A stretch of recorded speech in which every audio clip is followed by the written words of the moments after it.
Having trouble determining whether you should use hand traps, board breakers, or even just any non-engine in general? Well, today I'm going to be breaking down for you these 3 very complex deck building strategies in Yu-Gi-Oh!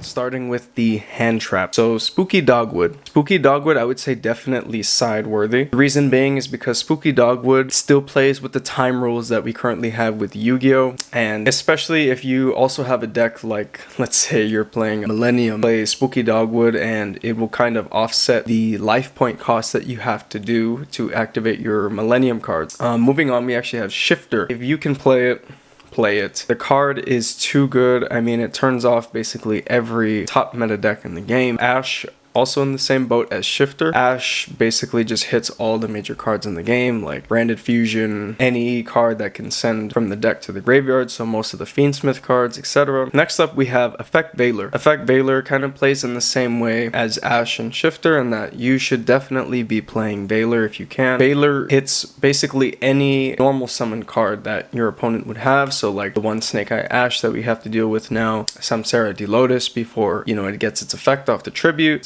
So many good ways that Effect Veiler can be used. And right next to it, in the same boat as Imperm, except Imperm is even better because Imperm is a trap, so it can't be called by the grave, negated by any other means like that. Now, Molcharmy Perulia. I'm actually going to put this one over here next to it in a second. Molcharmy Perulia, I wouldn't even bother picking this card up, to be honest. What we're going to see here today is I'm going to go over a lot of the Rage of the Abyss cards that are coming out. Molcharmy Perulia at this point in time, especially with the price point that it's at, it is really not worth picking up. It's not worth using. Not many decks special summon from the hand that much unless you're going up against Fluandereeze 24/7. Honestly, really not worth using this card at all. I really don't like this card. I don't really think this card is good. But its counterpart, Molcharmy Foraros, you need to play this card.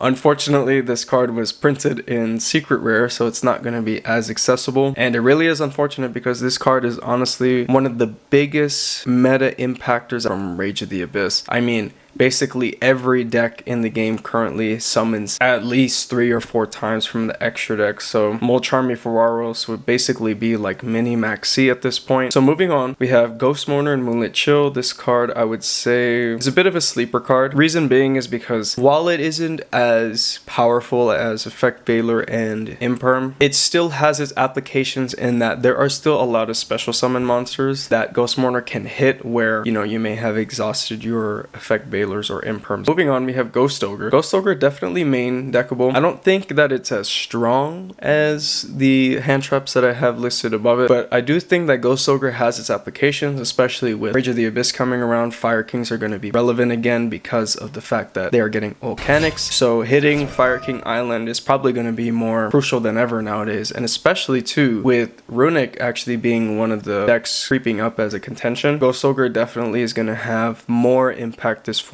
Winter Cherries, I'm actually gonna put this in sleeper. I think Fire King, and basically I would say even the meta just in general, mostly coming down to mirror matches, I would say that Winter Cherries actually can be a strong card, especially if you are, in a Yubel mirror match, let's say. You pop Winter Cherries and you can banish all of the Phantom of Yubel copies that they have before they even get to it. So I think with applications like that, it definitely can be even side-worthy, honestly. But I'm gonna leave it in sleeper for now because it is a very niche application that it has, but a really strong one in my opinion at that. Nibiru, right up here with the big dogs. Nibiru checks basically every deck in the game, especially with the absence of Appaloosa. You have to make sure that you respect Nibiru at all times. It's just a stupid card, but it's very much necessary. And I will say that its counterpart, the new TCG exclusive, Daya or something like that, this card, don't even bother with it. It seems good on paper, but then when you realize that its main function is supposed to be summoned after Nibiru, then it really is like, why would I want to use a card like this? You know what I mean? It has a nice effect to restrict your opponent from summoning 2 or more times after its usage, but you're better off just playing Nibiru, honestly. There's really no reason to use this card right now. Droll, definitely main deckable. Droll can still hit a lot of major decks in the game, while the top meta decks aren't really affected by Droll because Yubel can make Phantom. Snake Eyes doesn't really add that much, even though I will say that Droll can hit them harder now. So moving on, we have Typhoon. Typhoon honestly is a bit of a sleeper pick in my opinion. Typhoon has a bit of a Twin Twisters effect, except doesn't have a discard effect. It's just target one face-up spell and trap trap on the field and destroy it. And then if your opponent has 2 or more spells up on the field, then you can activate it from your hand. Moving on, we have Bystials. Bystials definitely main deckable. Bystial Baldrake, Druid Worm, and Magnamut still really strong cards, especially nowadays with the meta being so graveyard heavy. Bystials can banish the Yubel cards, it can banish the Fiendsmith cards from popping off, the Fabled Lori. They really just have their format right now. So Dominus Purge, definitely a sleeper card. If your deck is a mono type that can play this card and not be affected by its drawback at all, I highly recommend you play it, because while it is technically Ash 2.0 without special summon negate and send to graveyard negate, just being able to have an additional negate to adding effects I think is really strong. But honestly, I'd have to say that its counterpart, Dominus Impulse, coming in Rage of the Abyss, this card is going to be main deckable. If not, it might be even be a must play. You have to play it. Actually, I'm going to put it up in must play because it negates a special summon, any effect that would special summon. So it does what Ash does, but now can hit a more wide range of cards. So unfortunate that it is printed in rare. It is what it is.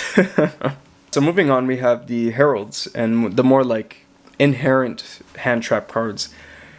Green light and purple light. I would say if you are a deck that can play this, like Drytron for example, it might be worth citing maybe like 2 or 1 copies of these, because there are really strong spell trap effects in the game. And then orange light, if your deck can play it, you have to play it. It's a monster negate. There's really nothing more to it. And then Mercurier, if you're a branded player, just play it. It's a searchable hand trap, which also benefits you if it's banished. It has back to add. Moving on to DD Crow. DD Crow has similar applications as Bystials, and in my opinion actually is even up there with Bystials. I would say definitely DD Crow can be main deckable. And the reason for this is because DD Crow can hit any card in the graveyard. Yes, it doesn't put up a big body like Bystials do, but you're able to hit cards like Branded Fusion if your opponent is trying to get it back with Branded Retribution. You're able to hit any other spell card, like if your opponent is using the effect of Original Sinful Spoils, or you can even banish it with DD Crow before they even get that effect. Next up, we actually have Saravis. I'm going to put Saravis in sleeper. The reason for this is because if your deck is like a Protect the Castle type deck, so take Rescue Ace for example. Rescue Ace's main play is to get into Turbulence, and if you can protect Turbulence at all costs, you essentially win the game. And there are a lot of effects nowadays where effect negations have to target first before they can negate that card. Saravis protects from that, and the best part about Saravis is it's not once per turn either, or once per chain. We actually have Ghost Spell here. I'll put in Sideworthy. The reason for this is because Ghost Spell's applications, while they're not as strong as Bystials and DD Crow in my opinion, I do still think that Ghost Spell has its strong interactions against Yubel and any Fiendsmith variant, really. Even Chimera actually, I would say Chimera, because Ghost Spell prevents you from banishing a card from the graveyard, so it prevents Sword Knight negate or things like that, but it also actually can protect you from Bystials and DD Crow. And likewise, I'm actually going to talk about Chaos Hunter. Chaos Hunter I think is going to be a sleeper card this format. Chaos Hunter prevents your opponent from banishing cards. So what you can even do is, if you're going up against a Runic matchup and your opponent says, okay, I special summon Runic Huggins in the standby phase, you summon Chaos Hunter, and now your opponent basically cannot do anything to you with their Runic cards,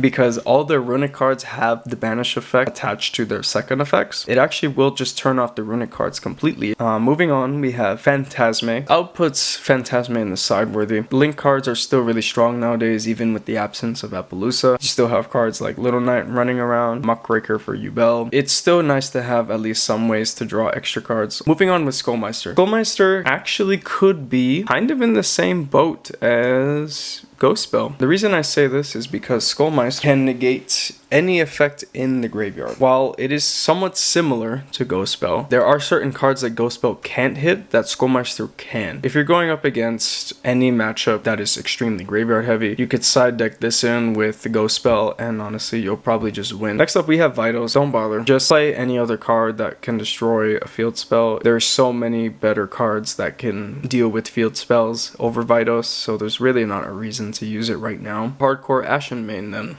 You're going to be using this card anyways, so.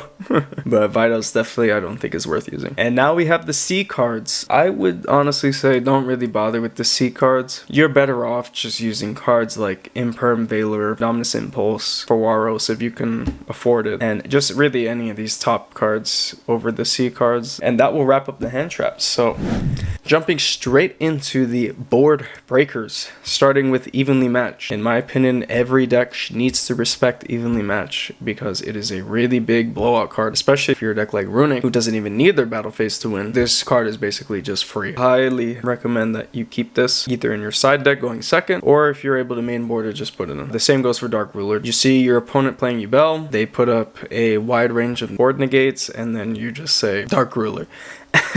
So Dark Ruler definitely as destructive as, I would say even better than evenly matched in my opinion. And here's the thing about board breakers. If your deck is one that is better at breaking boards, meaning that your cards inherently have effects that are good at removing cards from the field, I really do think that you are better off going the board breaker route over the hand trap route. That is how you should look at whether or not you should be using a board breaker over hand traps. And if you have a deck that you're not sure about whether or not you should use hand traps over board breakers, you can always just leave a comment and I can help you determine whether or not you should be using a hand trap route or the board breaker route. Moving on, we have Raigeki, Lightning Storm, and Feather Duster, all side-worthy cards. If you're going second, Raigeki still hits most decks in the game. Honestly, I would have to put Raigeki behind these two, given that I will think that Fire Kings are going to be more relevant this format. You're probably better off just clearing back row with Feather Duster and Lightning Storm over destroying the field with Raigeki. I would say that Raigeki's power level is not as strong as cards like Lightning Storm and Feather Duster. Definitely still a side-worthy card for sure. Fenrir, if you're gonna board break, Fenrir's just a good card. If your opponent has any response to any of your cards in general as you're playing your turn, Fenrir just provides that extra body to banish one of your opponent's monsters face down. So it's a really strong interaction to look out for. And if you can fit it, it's just a free body that you put on the board with that really strong interaction that it has. Next up, we actually have a couple sleeper picks, I believe Metaltronius and Vesper Girsu. I would say that this is just not their format right now. Metaltronius kind of has like a Ultimate Slayer type effect, while Vesper Girsu has more of an evenly matched type effect. But if you're gonna be comparing them to those cards, then I think you're just better off playing those cards. The next two cards I'm going to talk about are actually two new cards from Rage of the Abyss, and we're going to start off with the Final Bringer's Bellow. And this card says that you could target one card you control and one card your opponent controls and destroy them. Simple. I would say that this card doesn't have its place this format unless you are a deck that can utilize its destruction effect on your side. Look into it as a board breaker option, but for right now I don't think it's worth using. Same goes for this new card, which is Turmoil of Sea and Flames. If you're playing Fire Kings, this can be a card for you because again it has that similar effect to Final Bringer's Bellow in that it can destroy fire monsters from your hand or field. But cards that you should play are Talent and Thrust. These cards are just too good. I mean, Thrust can go into Talent, and Talent can take your opponent's monster, draw two cards, look at your opponent's hand to keep continuing your combo. They just have too strong of an interaction for them not to be played. Dark Hole falls within the same aspects as these. It wipes the entire board. If you're a deck that likes being destroyed even after you're interrupted, then might as well just use a Dark Hole. Droplet, must play. If you can afford to give up the resources, then Droplet is right here next to Dark Ruler.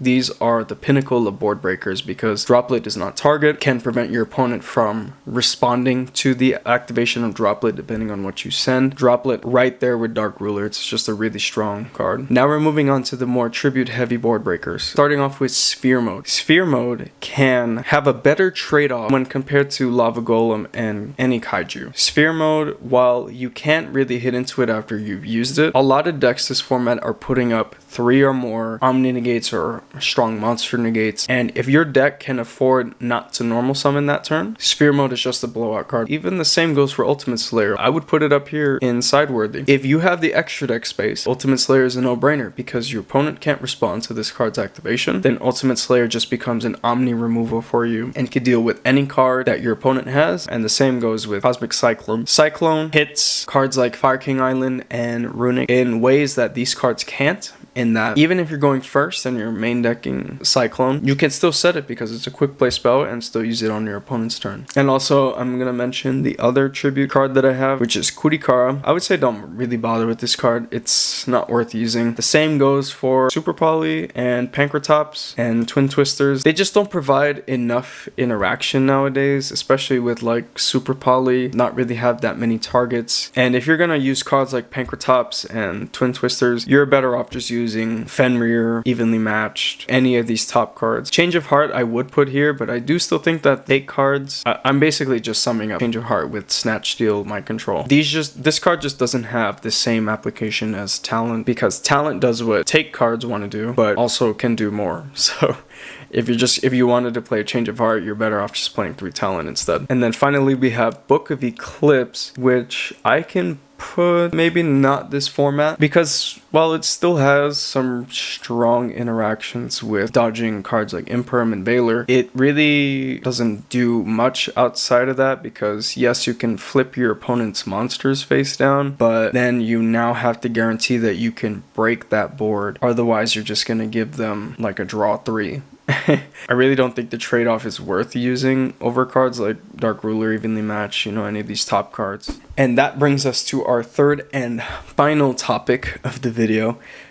Thank you all for bearing with me, but I have to talk about the non-engine cards that you might typically see. So jumping straight into it, we have Crossout. I would say is a side-worthy card because it can hit the mirror match, and it can also hit those cards like Nibiru, Droll. And the point of this section is to go over cards that people see but are not really considered hand traps and are not considered board breakers, but they're still strong engine cards that can provide utility to your deck and still support your main strategy. Moving on, we have the Floodgate cards. So Skill Drain, Anti-Spell, goes in D barrier. All of these cards, I'm gonna put them in sideworthy. Pretend like Rivalry is there. They all basically are the same type of Floodgate cards. They're all sideworthy. If your deck is more of like a control type deck or a stun deck, then there really is no reason why you shouldn't be playing these. But outside of that, they can be strong sideworthy cards if your deck doesn't really rely on its monster effects, or if your deck doesn't play too many spells.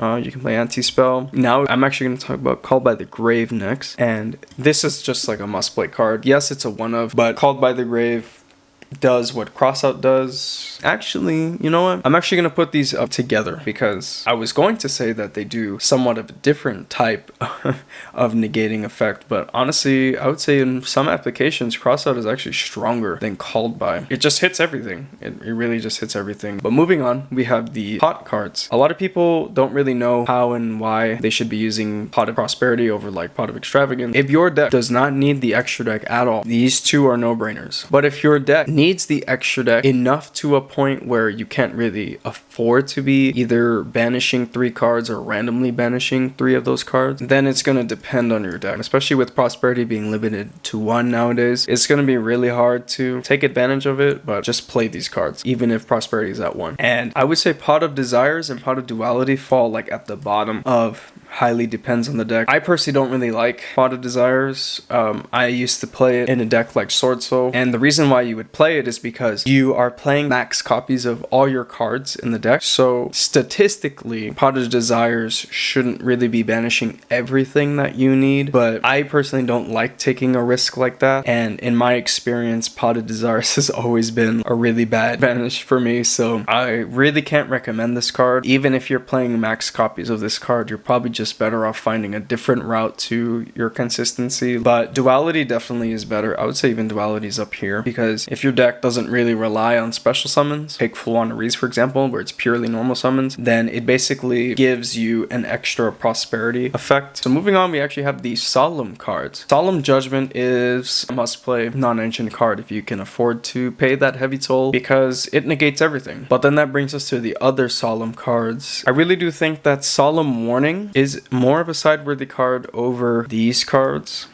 Solemn Strike and Scolding, because Solemn Strike only hits monster effects and Solemn Scolding can only be activated if it's your only set card. So you're really just better off using Judgment and Warning if you're willing to pay the life points already. Next up, we have the Forbidden cards, Forbidden Chalice and Lance. I think these are definitely sideworthy cards, but I would say Lance actually is more of, I would put it at the top of highly depends on your deck. The reason being is because if your deck is more like a protect the castle type deck and you just have this one really strong monster on the field. Lands can help you from effects like Imperm, Dark Ruler, even Droplet if your opponent doesn't send a spell card. Since it's only protecting one monster, that's why I say it depends on your deck. Whereas Chalice can actually be used as somewhat of a board breaker, given that Chalice negates monster effects. So you can set it on your turn and then negate one monster on your opponent's field when they activate it. So moving on, we have a little bit more of an interesting side to this video. I'm going to be talking about the Morganite cards. This one definitely depends on your deck. I'm actually going to put Sky Striker and Fountain here. I'm going to start with the Morganite. Morganite is really more for like the stun decks, which is why I put these cards here because they're all kind of in the same boat. If you're playing stun, then Morganite is a no-brainer because most of the time you're going to be playing stun, you're playing runic cards, and you're not really going to be using cards like Ash or Valor. You're just going to be relying on your runic cards and your floodgates. And the same goes with Sky Striker. They only have a couple of monster effects in the hand. Really, their main thing is on board and with all their spell cards. And if your deck can either fit these cards in because you're playing that stun deck, or if you have a bit of non-engine space, then you can fit in Sky Striker and Runic. And the next up, we actually have a new engine that we're going to see in the Metal Morph engine. Red Eyes Black Full Metal Dragon is going to be one of those cards that actually I think people should be playing once it comes out. It's honestly just a free Omni Negate. If you can afford to play Bistils in your deck, then this card actually is just a no-brainer because even if you draw this card, you reveal it, shuffle it back, and you set the Metal Morph trap. And then now on your opponent's turn, you Bestial them, and then now you have the Metal Morph trap to tribute your Bestial to get the free Omni Negate. It's just that simple. I really do think that the Metal Morph engine is going to see strong interactions this format. And then now we actually have Kashtira Unicorn specifically, not Kashtira in general. Because as I said before, Fenrir is a board breaker, but Unicorn is not a board breaker. Unicorn is more like helping you go first because you're trying to rip your opponent's extra deck of something. I would say this definitely is a sideworthy card, given that it can get rid of cards like Little Knight if your opponent's only playing one. It can get rid of any other strong one-ofs that your opponent might need for a combo piece. So if you have ways to get the Kashtira cards out, then I would say you can definitely play a small Unicorn package and maybe even add in like one Theosis and one Birth, and then you would be good to go for your deck. And then finally, the last two cards I'm going to talk about is Grass is Greener and Set Rotation. These are highly going to depend on your deck. If you're playing a deck like Millennium, you can take advantage of Set Rotation in that you can get rid of 2 field spells on the field, replace them with one that benefits you. You just give a random one to your opponent, and